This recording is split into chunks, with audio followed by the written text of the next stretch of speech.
İyi günler arkadaşlar. Kanalımıza hoş geldiniz. Bugün yine sizler için yepyeni videolarla karşınızdayım.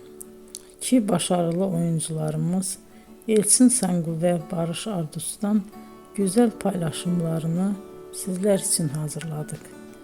Elçin Sangu, Sevdim Alabora, Yalancı ve Mumları, Kiralık Aşk, İyi Günde Kötü Günde bu dizilerde rol almış ve herkes tarafından çok beğenilmiştir. Biz de Elçin Sangu ve Barış Ardus'tan en güzel sempatik fotolarını sizler için hazırladık.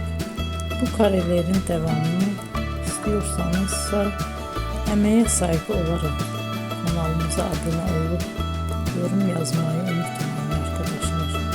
Teşekkür ederim.